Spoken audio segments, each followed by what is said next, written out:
नमस्कार, तुम्हा सर्वांचं आपल्या स्टडी पॉइंट या यूट्यूब चॅनलमध्ये स्वागत आहे. तर महागाई भत्ता 60% दराने शासन निर्णय जी.आर. या ठिकाणी पाहू शकता. दिनांक 5/5/2026 रोजी हा शासन निर्णय या ठिकाणी निर्गमित करण्यात आलेला आहे.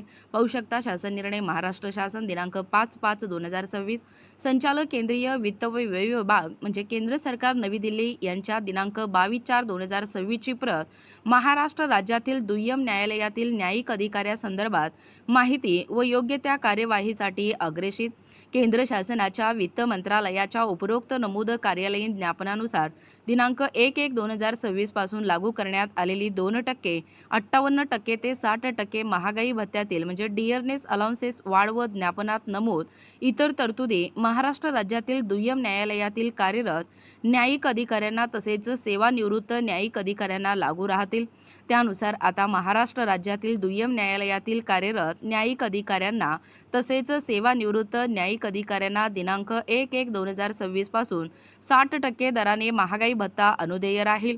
सदर महागाई भत्त्याच्या वाढीची रक्कम रोखीने देखील अदा करण्यात यावी आणि सदरील पृष्ठांकन हे महाराष्ट्र शासनाच्या www.maharashtra.government.in या संकेतस्थळावरती उपलब्ध करण्यात आले असून त्याचा संगणक संकेतांक पाहू शकता.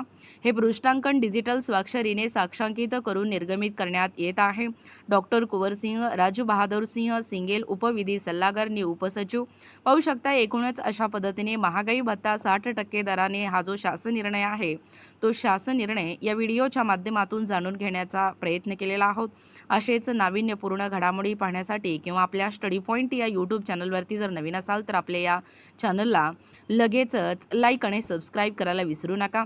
आणि ही जी अपडेट किंवा हा महत्त्वपूर्ण असा जी.आर. जर तुम्हाला आवडला असेल तर लगेचच या व्हिडिओला लाईक करा आणि तुमचं या जी.आर.च्या माध्यमातून काय कमेंट आहे किंवा प्रतिक्रिया आहे नक्कीच या व्हिडिओच्या माध्यमातून आम्हाला या ठिकाणी कमेंट करा.